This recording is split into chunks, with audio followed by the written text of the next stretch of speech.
संगरहितं रागद्वेषकृतम् अफलप्रेप्सुना कर्म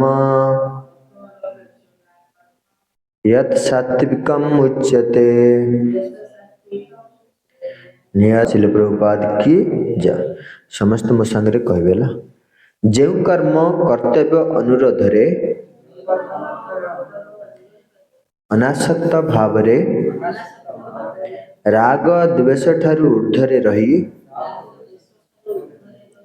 निष्काम कर्मी संपादन करे ताहाको सात्विक कर्म कहा जाए। जे कर्म करी फल आकांक्षा रखे नहीं ताको निष्काम कर्मी कहा जाए। भावार्थ सात्विक कर्म कौन ता एठारे कहा जायछि। विभिन्न वर्ण और आश्रम व्यवस्था अनुसार कर्म किपरि हेबा उचित ताहा शास्त्र रे निर्देश करा जायछि। कौन से निर्दिष्ट वर्णर कौन कर्म एवं कौन से निर्दिष्ट आश्रम निमित्त कर्तव्य कर्म कौन ताहा शास्त्र रे निर्देश करा जायछि। तेणु जेउ कर्म शास्त्र निर्देश अनुसार कर्तव्य अनुरोध रे वर्णाश्रमर नियम अनुसार अनासक्त भाव रे राग द्वेष विहीन हुई कृष्ण चेतना रे परम पुरुष भगवान श्रीकृष्ण को प्रीत्यार्थ कर जाए ताहाको सात्विक कर्म कहा जाए। एक कर्म कर्ता निजर स्वार्थ साधन निमित्त बा आत्म सुख विधान निमित्त कर्म करे नहीं। तो भगवान सेठे कौन करछन्ती ना तीन गुण हिसाब रे तीनटा ज्ञानर कथा कहले। केतरा गुण अछि हमर वो लक्षण प्रभु तीनटा गुण कौन जानना सत्व गुण रजगुण तम गुण तीनटा गुण को लेकि ज्ञान को मध्य तीनटा भाग रे विभाग कले। कौन कौन सात्विक ज्ञान राजसिक ज्ञान तामसिक ज्ञान मैं श्रवण कर सुआगुरु तुम नथिले अनुमान थिले श्रवण कर। तो आज कर्म तीनटा गुण रे केमती कर्म कर से विषय बुझा आज श्लोक रे सात्विक कर्म राजसिक कर्म तामसिक कर्म। तो आज श्लोक रे सत्व गुण रे को लक्षण द्वारा कर्म करते से विषय बुझाई। सत्वगुणी लोक मान लक्षण कौन चार्टा लक्षण कथा ए श्लोक रे वर्णना कराई। कहते नियतम नियम अनुसार जो कर्म करा जाए से हूँ सात्विक कर्म। पुणी कौन संग रहित आसक्ति रहित है कि सात्विक कर्म मान जो करा जाए आसक्ति रहित है ये गोटे लक्षण। तृतीय है राग द्वेष ऊर्ध्वरे माने राग द्वेष एठे विहीन होई लिखा है प्रभुपाद लिखिसंती हेले आसक्ति आ घृणा करबा ना कोनसी कर्म एटा भल एटा खराब केबे बाछबा ना सात्विक गुण जो माने कर्म करंती। तृतीय चतुर्थ कहते अफल प्रेप्सुना फल रखिकी कामना रखी कौन से प्रकार कर्म करबा ना ये है चार्टा लक्षण सात्विक गुण जा पाखर अच्छी चार्टा लक्षण द्वारा आम जापर सात्विक कर्म से कर। तो प्रथम आम आलोचना करवा नियतम नियतम रो अर्थ कौन नियमित कर्म नियतम अर्थ है प्रभुपाद नियंत्रित अर्थात नियमित कर्म कौन दुई प्रकार कर्म अच्छे गोटे भौतिक कर्म आ गोटे आध्यात्मिक कर्म। आमे भौतिक कर्म को गोटे नियम अनुसार कर ना नहीं नियम समय जड़े गृहस्थ प्रभुपाद लिखुं वर्ण और आश्रम व्यवस्था पे सब नियम रखाई आमर वर्ण कौन कौन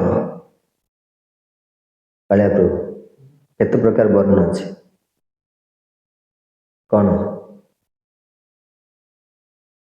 ब्राह्मण क्षत्रिय वैश्य शूद्र से कर्म अलग अलग अच्छे ना नहीं ब्राह्मणर कर्म कौन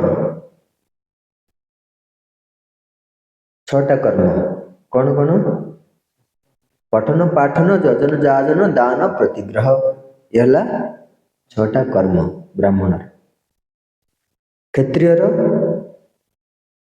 कौन कर युद्ध कर समाज अन्य जिते सब छोट श्रेणी अच्छा से युद्ध करके सुरक्षा दब ये क्षत्रिय कर्म वैश्यर कृषि गोपालन ये सब तार हूँ कर्म वैश्यर आशूद्रर 3 जो रहिले 3 वर्ण से सेवा कर यह कर्म भगवान सब आगुरी फिक्स कर 4टा आश्रम कौन मझिरू कहीदे कहीपर ना कौन कौन तुम ना लक्षण नहीं ब्रह्मचर्य ग्राहस्थ वानप्रस्थ संन्यास यह 4टा आश्रम 4टा आश्रम कर्म निर्धारण कराई कि नहीं ब्रह्मचार्य कौन कर्म वृंदावन चंद्र प्रभु को ब्रह्मचारी आश्रम रे कौन कर्म कर पड़ी कथा पड़ी नियतम माने नियमित कर्म करिया पड़ो जी जो आश्रम रही नियमित कर्म करिया पड़ो तो ब्रह्मचारी आश्रम जो मान रुहंती से कर्म कौन गुरु जहाँ कही से अनुसार आमको सेवा करिया पड़ो कौन कहते आमको नियम देते हाँ कह प्रथम पॉइंटा कहली कौन कर केते मेला 16 मेला कर आउ कि देव गुरु कहते करिया पड़ो 16 मेला सब जप कर नियमित यहाँ ब्रह्मचारी आश्रम रे आउ कौन कर 16 मेला जप सरला क्लास तो 8 9टा भागवत श्रवण कर नहीं कि ये सब नियम नियमित कर्म ब्रह्मचर्य तापरे मंगल आरती आसो केतरा बेले आस आज 7 आज शोब आसो कड़े 4:30 को आसिक मंगल आरती दर्शन कर ये नियमित कर्म आश्रम आम अच्छा ना आउ कौन कर जो मैंने ब्राह्मण दीक्षित से माने समय अनुसार गायत्री करेंगे नित्यानंद प्रभु गायत्री पूछ ब्राह्मण है न ब्राह्मण हम आ दिन पर गले कड़े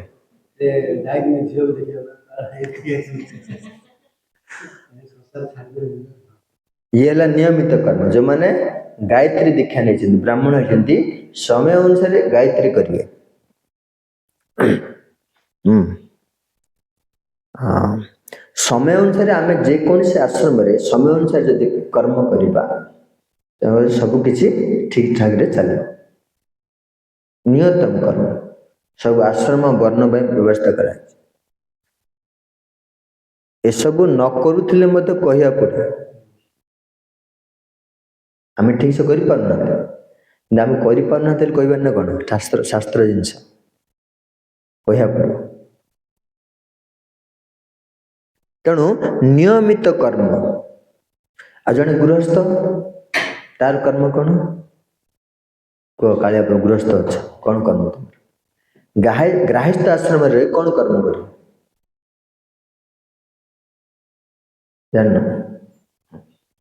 गृहस्थ आश्रम रही जदि भक्त हो यही सब नियम ही लागू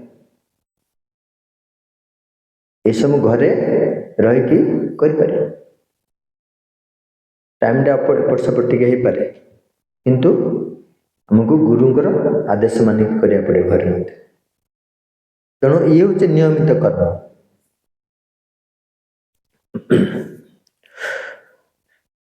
जदि आम नियमित कर्म करवा शास्त्र अनुसार गुरु निर्देश रे आमर दुख रहिबो नहीं आम दुख प्राप्त हो ना कहीं भगवान को नियम भांगुचे आम नियम निज नियम अनुसार कौन कर काम कर सब दुख भोग पड़े नियम को आम नियम माने कौन नियम ना शास्त्र नियम तेणु ये कहूँ नियतम नियतम अर्थ नियमित कर्म आम तो किए ब्रह्मचारी आश्रम अच्छा किए गृहस्थ आश्रम अच्छा किए वानप्रस्थ आश्रम अच्छा किए सन्यास आश्रम अच्छा तो भक्ति रे मध्य नियम रही ना नहीं आम भक्ति कर भक्ति सब नियम अच्छे ना नहीं से नियम को आमको पालन करिया पड़ो तेणु ये है सात्विक लक्षण गोटे ये सत्वगुण अच्छे ये सब नियम पालन कर रजगुण व्यक्ति कर उल्टा ये सब उल्टा कर कालिक आसो से श्लोक रजगुण व्यक्ति लक्षण कौन आज सत्वगुण व्यक्ति लक्षण कर गोटे कौन करिया पड़ो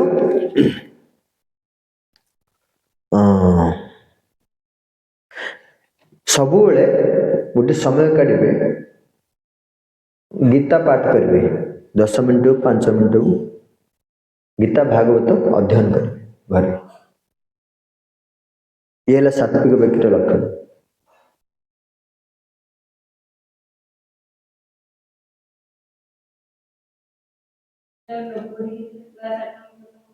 क्लास अटेंड करने सहित गीता पाठ आपण भला तुम निजे ही सब एंगेज केमती रहिबो से सब लक्षण जहाँ कहूँ सात्विक लक्षण तेणु आम जिते जो नियम रे बांधिक रहा से भल बुझे तेणुक ये कहे नियतम कर्म ये आम बस श्रवण कर ना को माध्यम श्रवण कर कर्ण माध्यम किंतु मन ये अच्छे कि मन आउ कड़े अच्छे मन आउ कौन चिंता कर्ण श्रवण कर मन आउ कड़े चिंता कर कौन ठीक मन कर्ण दीटा एका गोटे जगह रही तुम पचारे कौन कहीपर खाली कर्ण श्रवण कर मन आउ कड़े बोलते हे श्रवणटा ठीक श्रवण ठीक नहीं तेणु जो मैंने कथा श्रवण कर ध्यान सहकारे श्रवण करे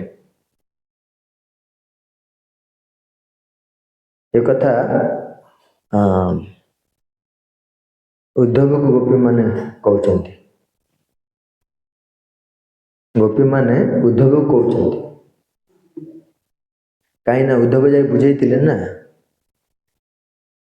तुम्हें माने कृष्ण को कहीं चिंता कर तुम छाड़ी पड़े गल से कौन आसबे ना कौन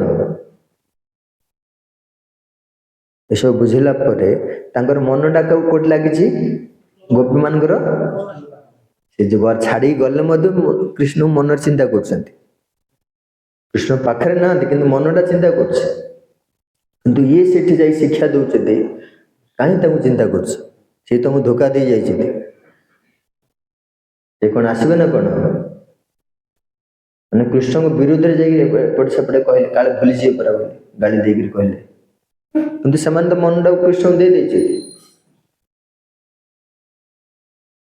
कहले उद्धव मनटा कृष्ण के पाखे अच्छे से न था आम सब चिंता गुणगान कर बंचिक अच्छु आ तुम्हें कौच मनटा आउ क्या दे दियो से कौन संभव संभव ना आमर 10टा मन ना गोटे मन अच्छे गोपी मैंने बुझेले एमती पाठ पढ़ेले ଉଦ୍ଧବ ମୁଣ୍ଡ କାମ କଲାନି। କହିବା ତାତ୍ପର୍ଯ୍ୟ ହେଉଛି ଆମେ ଯେତେବେଳେ ଶ୍ରବଣ କରୁଛନ୍ତି ମନଟା ଏଠି ରହିବା ଉଚିତ, କିନ୍ତୁ ଆମର ମନ ଏଠି ରହୁନି। ଯାହାର ଯୁଆଡ଼େ ଯିବା କଥା ଆପଣ ମାନେ ଯାଇଥିବେ, କାଳିଆ ପ୍ରଭୁ ଚିନ୍ତା କରୁଥିବେ କେମିତି ସରିବ, ମୁଁ ଘରକୁ ଯିବି ଶୋଇବି, ନାଇଁ? ବୃନ୍ଦାବନ ଚନ୍ଦ୍ର ପ୍ରଭୁ କ'ଣ ଚିନ୍ତା କରୁଥିବେ ପଚାର, କ'ଣ ଚିନ୍ତା କରୁଛ? କିଛି ନାହିଁ। ନିତ୍ୟାନନ୍ଦ ପ୍ରଭୁ କ'ଣ ଚିନ୍ତା କରୁଛ ମନରେ ଏବେ?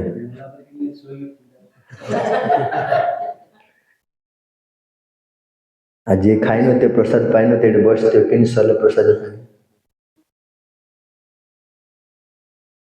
ଏସବୁ ବିଭିନ୍ନ ପ୍ରକାର ଚିନ୍ତା। ଗୋଟିଏ ମନ 6ଟା ଚିନ୍ତା କରୁଛି, ତାର 1000 ଚିନ୍ତା କରୁଥିବ ମଧ୍ୟ। ଯେଉଁମାନେ ଭକ୍ତ ହେଇଛନ୍ତି ତାଙ୍କ ଭିତରେ 6ଟା।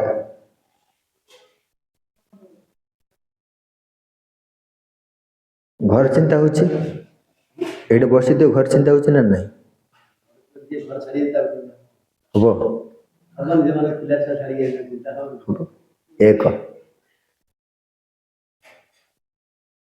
ପଇସା ଚିନ୍ତା, ଗଲେ କୋଉଠି ରାତି ପାଇଲେ ମୁଁ ଏଠି ବସିଥିବେ ସିନା, ମନଟା କ'ଣ ଚିନ୍ତା କରୁଥାଉ? ଏସବୁ ବିଭିନ୍ନ ପ୍ରକାର ଚିନ୍ତା। ଆଉ କ'ଣ? ଆଜି କିଏ କ'ଣ କହିଦେଇଛି, ଏଠି ବସିଛି ସିନା, ସେ ତା କଥା ଚିନ୍ତା କରୁଥିବ କି ନାହିଁ? ଏସବୁ ଭୌତିକ ଚିନ୍ତା। ଏମିତି 1000 ଚିନ୍ତା ବାହାରିବ। ତେଣୁ ଧ୍ୟାନ ସହକାରେ ଆମେ ମନକୁ କେନ୍ଦ୍ରିତ କରିବାକୁ ପଡ଼ିବ। ଏଠି ଜଣେ ବିଶିଷ୍ଟ ସାଧୁ ଥିଲେ, ତାଙ୍କ ନିକଟକୁ ଜଣେ ଶାସ୍ତ୍ର ତର୍କ କରିବା ପାଇଁ ଆସିଲେ। ତାଙ୍କ ନାଁ ହେଉଛି ହରିରାମ ଦାସ। ସେହି ସମୟରେ ସେ କ'ଣ କରୁଥିଲେ, ରୋଷେଇ କରୁଥିଲେ ବଲ୍ଲଭାଚାର୍ଯ୍ୟ ଠାକୁରଙ୍କ ପାଇଁ। କିନ୍ତୁ ଏ ହରିରାମ ଦାସ ଆସି କହିଲେ, ମୁଁ ଆପଣଙ୍କ ସହିତ ଶାସ୍ତ୍ର ତର୍କ କରିବି। ସେ ପଣ୍ଡିତ ଥିଲେ ହରିରାମ ଦାସ। କିନ୍ତୁ ଇଏ କ'ଣ କରୁଥିଲେ, ରୋଷେଇ କରୁଛନ୍ତି। ସେ କହିଲେ, ମୋ ପାଖରେ ସମୟ ନାହିଁ। ବଲ୍ଲଭାଚାର୍ଯ୍ୟ କହୁଛନ୍ତି, ମୋ ପାଖରେ ସମୟ ନାହିଁ ତମ ସହିତ ଶାସ୍ତ୍ର ଆଲୋଚନା କରିବା ପାଇଁ, ତେଣୁ ତୁମେ ଚାଲିଯାଅ। କିନ୍ତୁ ଇଏ ଶୁଣିଲେ ନା, ଜିଦ୍ ଧରିଲେ, କହିଲେ ନାଇଁ, ବର୍ତ୍ତମାନ ହିଁ କରିବାକୁ ପଡ଼ିବ। ବାରମ୍ବାର ଯେତେବେଳେ ତାଙ୍କୁ ଏଭଳି ଭାବରେ କହିଲେ, ବଲ୍ଲଭାଚାର୍ଯ୍ୟ ସେଠି କ'ଣ କରୁଛନ୍ତି, ରୋଷେଇ କରୁଛନ୍ତି ଠାକୁରଙ୍କ ପାଇଁ। କ'ଣ କରିବେ ସେଠି? ଆଗରୁ ତ ସବୁ ଗ୍ୟାସ୍ ନଥିଲା, କାଠ ଚଲିଥିଲା। କାଠ ଚୁଲି ରୋଷେଇ କରୁଛନ୍ତି। ଦେଖିଲେ ଇଏ କଥା ଶୁଣୁନି, ଅମାନ୍ୟ।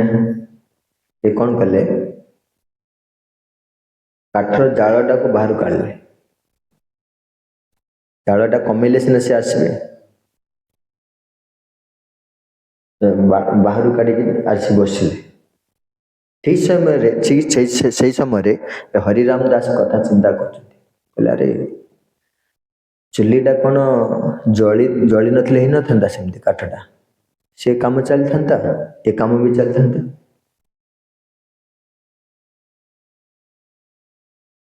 ସେ ଆସି ପଚାରିଲେ, କହିଲେ, ଆଚ୍ଛା, ଆପଣ ଯେଉଁ ଚୁଲିରୁ କାଠଟା ଯେଉଁ ବାହାରୁ କାଢ଼ିଲେ, କାହିଁ କାଢ଼ିଲେ? ଦୁଇଟା ଯାକ କାମ କ'ଣ କରିପାରିବେନି ଏକାଥରେ? ଆପଣ ଏଇଟା କଥା ହେଇଥାନ୍ତେ, ସେଠି ରୋଷେଇ ହେଇଥାନ୍ତା।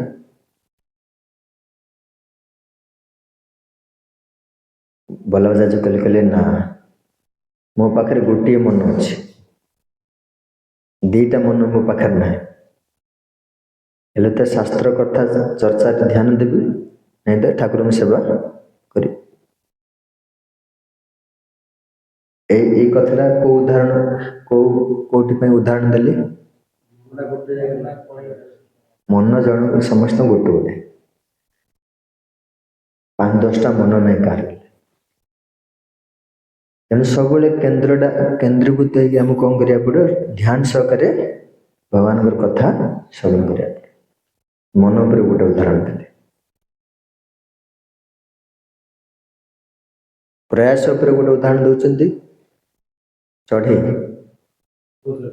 ପାଣି ସମୁଦ୍ର ପାଣିକୁ ଯେଉଁ ଶୁଖେଇଥିଲେ ଗପଟା ଜାଣିଛନ୍ତି? ସମୁଦ୍ର ପାଣିକି ସେ ଶୁଖେଇବା ପାଇଁ ପୁରା ଇଏ କରିଥିଲେ, ସଂକଳ୍ପ କରିଥିଲେ, ଜାଣିଛ?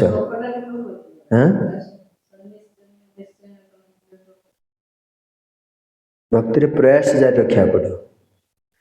ଅବଶ୍ୟ ଚଢ଼େଇ ସମୁଦ୍ର ପାଣି ଶୁଖେଇ ପାରିବ ନା, କିନ୍ତୁ ସେ କ'ଣ କଲା? ପ୍ରୟାସ କରୁଛି ନା, ଚେଷ୍ଟା କରୁଛି ନା, ମୁଁ ମୋ ଥଣ୍ଟରେ କ'ଣ କରିବି? ପାଣିକି ନେଇ ଭୂମିରେ ପକେଇ ଶୁଖେଇ ଦିଏ ସମୁଦ୍ରଟା। ତ ଆମେ ଭକ୍ତିରେ ପ୍ରୟାସ କରି କରି ଯିବା, ପାଇବା କି ଗୋଲକ ଧାମ ଯିବା କି ନ ଯିବା ସେଇଟା ପର କଥା, କିନ୍ତୁ ପ୍ରୟାସ ଆମର ସାରା ଜୀବନ ଚାଲିବା ପଡ଼େ।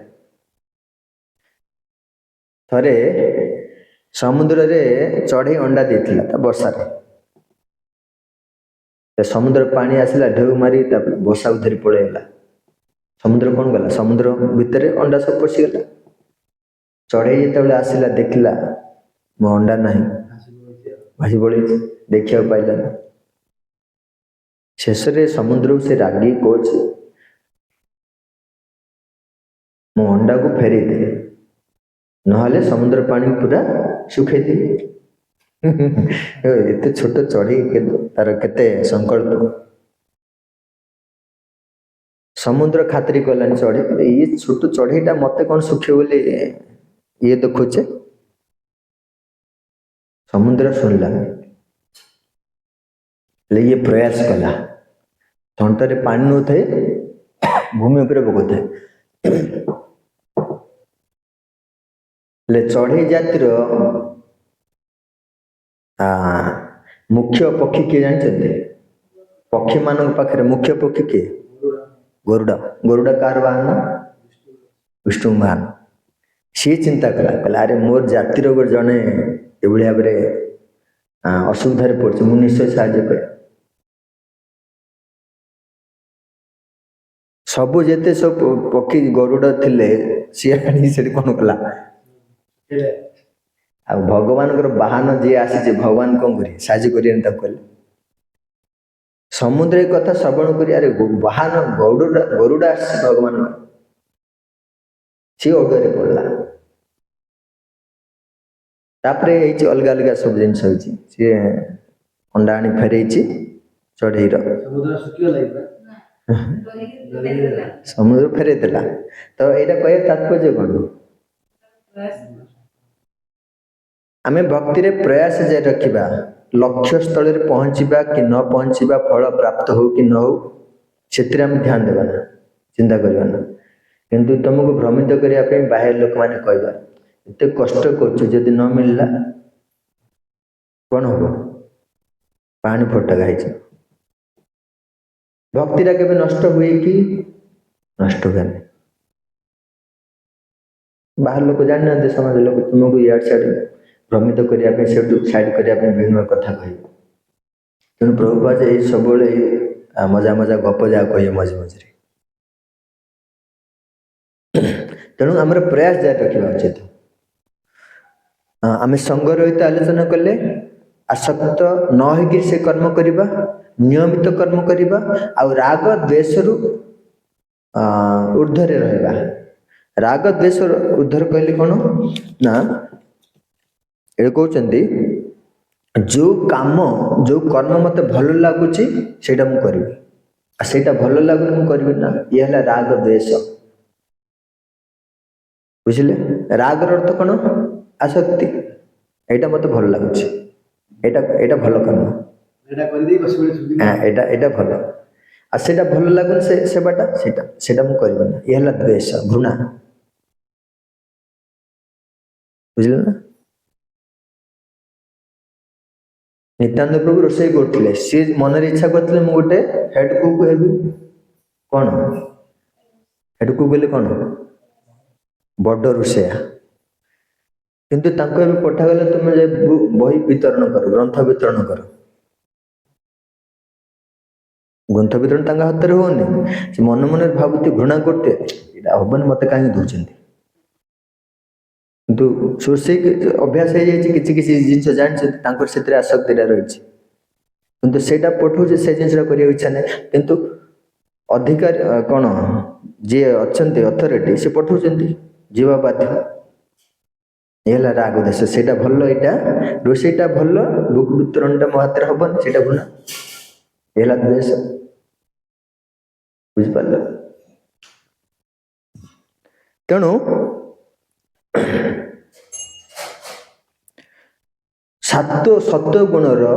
ସତ୍ୱଗୁଣରେ ଯେଉଁମାନେ ଅଛନ୍ତି ସେମାନେ ଲକ୍ଷଣ ହେଲା ରାଗ ଦେଶରୁ ଉର୍ଦ୍ଧ୍ୱରେ ରହିବେ। କୋଉଟା ଭଲ କୋଉଟା ଖରାପ ସେ ବାଛ ବିଚାର କିଛି ଆସିବ ନାହିଁ। ସେବା ତ ସେବା, ଯେଉଁ ସେବା ମିଳିବ ସେଇ ସେବା କରିବେ। ଏ ହେଲା ସତ୍ୱଗୁଣୀ ଲକ୍ଷଣ।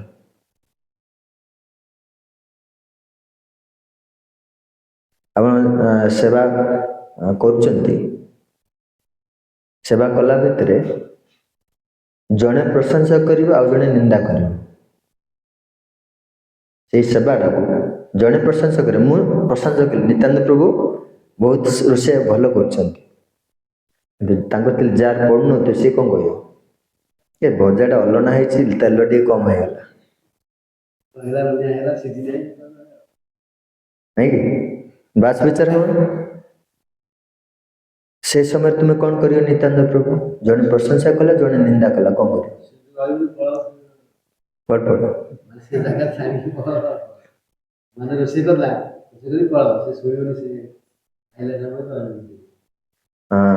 ଏଇଟା କେତେ ଦିନ ସବୁବେଳେ ଯଦି କହିବ, ସବୁବେଳେ ଯଦି କହିବ କ'ଣ କରିବ?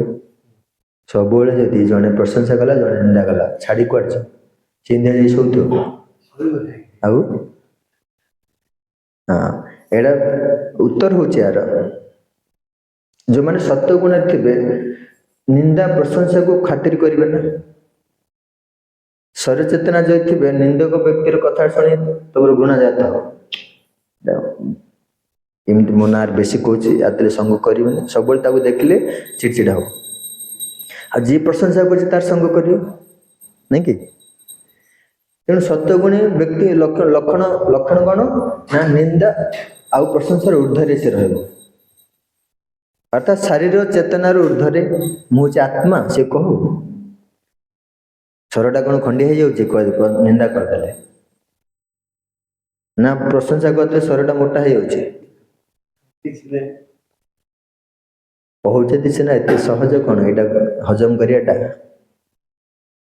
ଆପଣ କହୁଛନ୍ତି ସିନା କିଛି ନାହିଁ, ସ୍ୱରଟା ଖଣ୍ଡିଆ ହଉନି ନିନ୍ଦା କଲେ ବୋଲି, କିନ୍ତୁ ତାର ପ୍ରତିକ୍ରିୟାଟା କ'ଣ ହେଉଛି ମନରେ ଭାବୁଥିବ। ଭାବୁଛ ନା, ମୁଁ ମନରେ ଗାଳି କରିଦେଲି ତମକୁ, ରିଆକ୍ସନ୍ ତମର କିଛି ହଉନି? ସେଇ ତ ପ୍ରତିକ୍ରିୟା ନିଶ୍ଚୟ ହବ, କ'ଣ ନା କ'ଣ ଗୋଟେ ମନରେ ଭାଇରସ୍ ଆସିବ।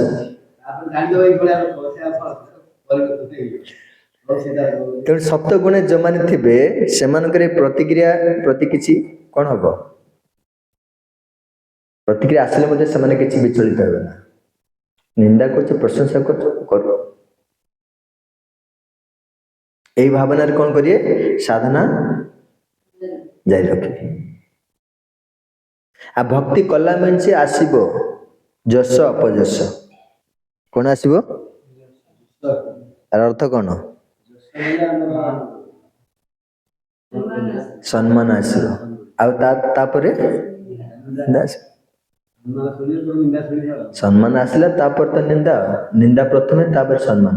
ପ୍ରଥମେ ସମ୍ମାନ, ତାପରେ ନିନ୍ଦା। ଏଇଟା ଦୁଇଟା ଜାଗା ରହିବ ଜଗତରେ। ତ ଆଜିଠାରୁ ଆସିଲେ କ'ଣ କରିବ? ଯଦି ସେଇଭଳି ଭାବରେ ଆସୁଛି କ'ଣ କରିବ ଆଜିଠାରୁ?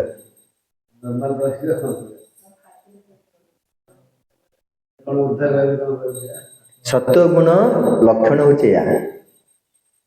ଏଇଟା ଶୁଣିଥିଲେ କାମ ଦବ। ମୁଁ ଏଇଟା ଶୁଣିଥିଲି ଏମିତି ଆସିଲା। ପରୀକ୍ଷା ସମୟ ଆସିଲେ ଟଳମଳ ଯଦି ହେଲ ତାହେଲେ ଏଇଟା ଏକାନ୍ତ ପଡ଼ି ସେପଟେ ବାହାରି ପଡୁଛି। ତେଣୁ ପରୀକ୍ଷା ସମୟରେ ଏସବୁ ସହିବାକୁ ପଡ଼ିବ। ନିନ୍ଦା ପ୍ରଶଂସାରେ ବିଚଳିତ ନହେଇ ସହିଯିବା ପଡ଼ିବ। ଏ ହେଲା ସତ୍ୱଗୁଣୀ ଲୋକମାନଙ୍କ ଲକ୍ଷଣ। ଯାହାର ହଉନି ସେ ରଜଗୁଣରେ ଅଛି ବୋଲି ଭାବିବାକୁ ପଡ଼ିବ। ପର କାଲି ଆସିବ। ରଜଗୁଣୀ ଲୋକମାନଙ୍କର ଲକ୍ଷଣ କ'ଣ? ଭକ୍ତିରେ ଅଛନ୍ତି କିନ୍ତୁ ରଜଗୁଣରେ ଅଛନ୍ତି। ଏସବୁ ଆସିଲେ ବିଚଳିତ ହେବେ।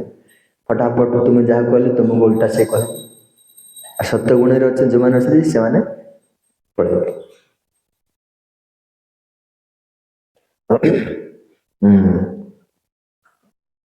राग द्वेष आ गोटे अर्थ होची आशा आशा रहित आशा बोले कौन जे कौन से वस्तु प्रति आमर आशा रोचे गोटे हाँ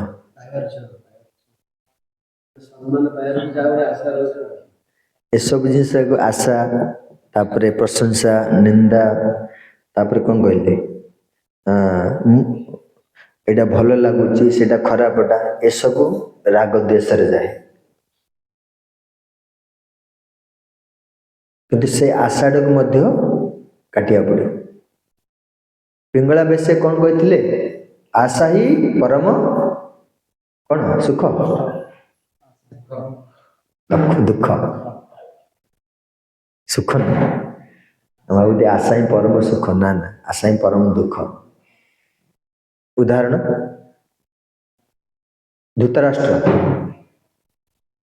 धृतराष्ट्र पाखरे राग थिला द्वेष थिला राग मीन्स आसक्ति द्वेष मीन्स घृणा दुर्योधन प्रति कौन थिला तार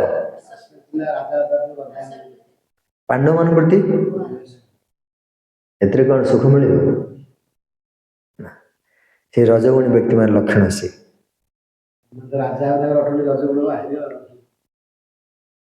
तेणुक कहे राग देश ऊर्धरी रे जो मैंने रुहते से सत्यगुण लक्षण समय है शेष हूँ अफल प्रेपसुना अफल प्रेपसुना माने एडे प्रभुपाद लिखुं कामना फल कामना हीन फल कामना हीन अर्थ कौन आप सेवा कर सेवा करने भितर फल कामना रखुना कालिया फल कामना अच्छा आप गोटे कम कर बदले पैसा न मिले काम करिए कि तो कामना रहीगला फल आशा रहीगला किंतु ये कह फल कामना हीन कामना रखी केबेले कर्म करना जदि कामना रखी कौच रजगुणी कामना हीन बोले सत्यगुणी व्यक्ति अफल प्रेपसुनार अर्थ होचे कहते कामना रहित कर्म कामना कौन रोचे हमर ना के मु स्वर्ग को जीवी भक्ति करी के भक्ति करी भाव मु जार जो असुविधा से दुख अच्छे से मागुंट ये सब कामना किंतु भक्ति रे बा सत्यगुण जो मैंने अच्छा कामना रहित सेवा करेंगे से सुख रे आने सत्यगुण लक्षण पाखे अच्छे जाना पड़े जड़े मालिक पाखे जड़े माली सेवा कर माली अर्थ कौन फूल बगीचार से पानी दौर फूल तोड़ुची ये सब माली काम से क्या कर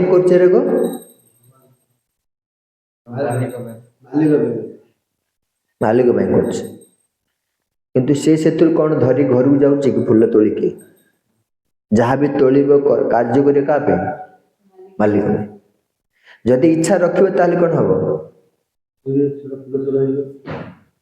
फल कामना रहीगला तापर धरा पड़े पुणी अदे कौन हम दंड मिले तेणु ये कहुची फल कामना रहित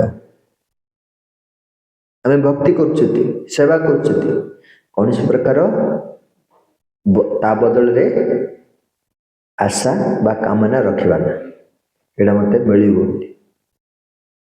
किंतु कौन कामना रखा जदि ये सब कामना रखा ना भक्ति करके कौन ना कौन गोटे तो कामना रखा पड़ो ना कामना कौन भक्तर कौन कामना कह लखन भगवान को कौन अधा गला ପୁରାଟା କୁହ।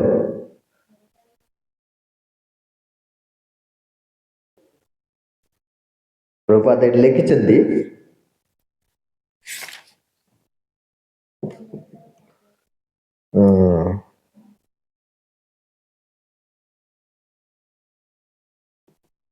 ତେଣୁ ଯେଉଁ କର୍ମ ଶାସ୍ତ୍ର ନିର୍ଦ୍ଦେଶ ଅନୁଯାୟୀ କର୍ତ୍ତବ୍ୟ ଅନୁରୋଧରେ ବର୍ଣ୍ଣାଶ୍ରମର ନିୟମ ଅନୁଯାୟୀ ଅନାସକ୍ତ ଭାବରେ ରାଗ ଦ୍ୱେଷ ବିହୀନ ହୋଇ କୃଷ୍ଣ ଚେତନାରେ ପରମପୁରୁଷ ଭଗବାନ ଶ୍ରୀକୃଷ୍ଣଙ୍କ ପ୍ରୀତ୍ୟାର୍ଥ କରାଯାଏ ତାହାକୁ ସାତ୍ବିକ କର୍ମ କୁହାଯାଏ। ଆମେ ଯେଉଁ କର୍ମ କରିବା ସେବା କରିବା ଭଗବାନ ପରମପୁରୁଷଙ୍କର ପ୍ରୀତ୍ୟାର୍ଥରେ ଏଇ ଆଶାରେ ଆମେ କରିବା। ଆଉ ଗୋଟେ ଆଶା ହେଉଛି ମୋର ହୃଦୟ କେମିତି ଶୁଦ୍ଧିକରଣ ହେବ। ହୃଦୟର ଶୁଦ୍ଧିକରଣ ପାଇଁ ଆମେ କ'ଣ କରିବା? ସେବା କରିବା, ଏଇ ଇଚ୍ଛା ରଖିପାରିବା। ଗୋଟେ ହେଉଛି ଭଗବାନ ପ୍ରୀତ୍ୟାର୍ଥେ, ଆଉ ଗୋଟେ ହେଉଛି ହୃଦୟ ଶୁଦ୍ଧିକରଣ ପାଇଁ। ଏଇଟା କିଛି ଅସୁବିଧା ନାହିଁ। ହୃଦୟ ଶୁଦ୍ଧିକରଣ ବିଶୁଦ୍ଧ ମାନେ କାମନା ନାହିଁ ତମର, ପ୍ରଭୁଙ୍କ ପାଖରେ ଏଇ ପ୍ରାର୍ଥନା କରିବ। ହୃଦୟରେ ଯାହା ବି କାମନା ଅଛି ସେଟା ନଷ୍ଟ ହେଇଯାଉ, ଆପଣ କେମିତି ସବୁବେଳେ ସୁଖରେ ରୁହନ୍ତୁ। ଠାକୁରଙ୍କୁ ଏହା ପ୍ରାର୍ଥନା। ତାର ଅର୍ଥ ପ୍ରଥମ କାମନା ରହୁଛି, କିନ୍ତୁ ଧୀରେ ଧୀରେ ସାଧୁ ସଙ୍ଗରେ ଯେତେବେଳେ ଶୁଣୁଛନ୍ତି ଏ କଥା, ବୁଦ୍ଧି ଗୋଟେ ଅଛି ନା, ତମର ବୁଦ୍ଧି ଦ୍ୱାରା ଚିନ୍ତା କରିବ ସେ କାମନାଟା ମୋ ପାଇଁ କ'ଣ ଠିକ ନୁହଁ। ଏଇଟା ବୁଦ୍ଧି ଦ୍ୱାରା ବୁଝେଇବ। କାମନା ଥିଲେ ମଧ୍ୟ ବୁଦ୍ଧି ଦ୍ୱାରା ବୁଝେଇ କ'ଣ କରିବ? ହରେକୃଷ୍ଣ ଜପ ସେବା କରିବ। ଇଏ ହେଉଛି ସତ୍ୟଗୁଣୀ ଲୋକମାନଙ୍କ ଲକ୍ଷ୍ୟ।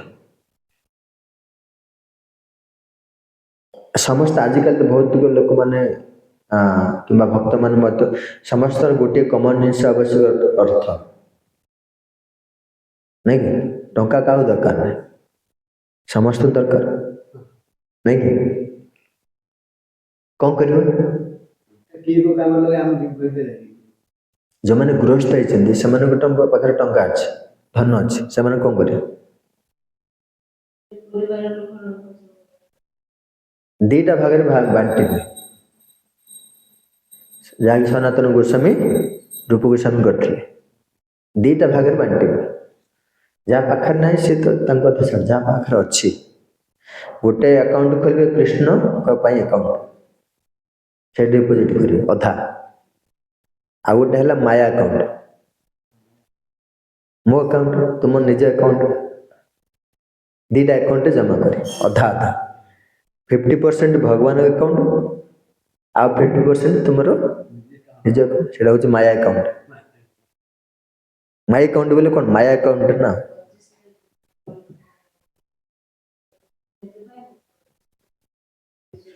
ସେଇଟାକୁ ଡିଭାଇଡ୍ କରିଦେଲେ ଆମ ଠାକୁରଙ୍କ ପାଇଁ ଯେଉଁ କରାହେଇଛି ସେଥିରେ କ'ଣ କ'ଣ କୋଉଥିରେ ଖର୍ଚ୍ଚ କରିବେ ସେ ସବୁ ଆସିବ। ତ ଏଇଭଳି ଭାବରେ ଧନକୁ ଠାକୁରଙ୍କ ସେବାରେ ଲଗେଇଲେ ଗୁରୁ ଯେଉଁମାନେ ଗ୍ରାହସ୍ଥରେ ଅଛି ସେମାନେ ଭକ୍ତି ଠିକ୍ସେ କରିପାରିବେ। ଏହା ସତ୍ୟଗୁଣୀ ଲୋକମାନଙ୍କର ଲକ୍ଷଣ। ତ ଆଜିର ଶ୍ଲୋକରେ ଚାରିଟା ଜିନିଷ, ଚାରିଟା ଲକ୍ଷଣ ଯାହା ପାଖରେ ଅଛି ସେମାନେ ସତ୍ୟଗୁଣର କର୍ମ କରନ୍ତି ବୋଲି ଭାବିବା ଉଚିତ। କ'ଣ କ'ଣ? ବୃନ୍ଦାବନ ଚନ୍ଦ୍ର ପ୍ରଭୁ କୁହ। ପ୍ରଥମଟା କୁହ। ନିୟତମ।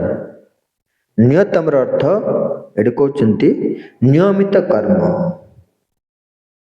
ଭକ୍ତ ପାଇଁ ନିୟମିତ କର୍ମ କ'ଣ କ'ଣ କୁହାହେଲା ସେଇଟା ମନେ ଅଛି? ଗୁରୁ ଯାହା ଦେଇଛନ୍ତି ଆମକୁ ବ୍ରହ୍ମଚର୍ଯ୍ୟ ଆଶ୍ରମରେ କରିବା ପାଇଁ ସେଇଟା ଆମେ ପାଳନ କରିବା। ଯେଉଁମାନେ ଗୃହସ୍ଥରେ ଅଛନ୍ତି ସେଇ ସବୁ ପାଳନ କରିବା। ତାପରେ ସଙ୍ଗ ରହିତ। ସଙ୍ଗ ରହିତର ଅର୍ଥ କ'ଣ? ଆସକ୍ତି ରହିତ। ଆମେ ଯେଉଁ ସେବା କରିବା ସେଥିରେ ଆସକ୍ତି ରଖିବା ଉଚିତ ନୁହଁ। ତୃତୀୟ ହେଲା ରାଗ ଦ୍ୱେଷତ।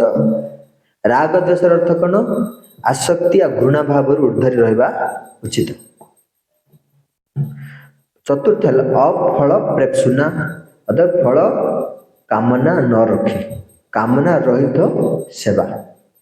ଏ ଚାରିଟା ଲକ୍ଷଣ ଯାହା ପାଖରେ ଅଛି ସେ ହେଉଛି ସତ୍ୟଗୁଣର ବ୍ୟକ୍ତି ବା ସତ୍ୟଗୁଣ ଲୋକମାନଙ୍କର ଲକ୍ଷଣ।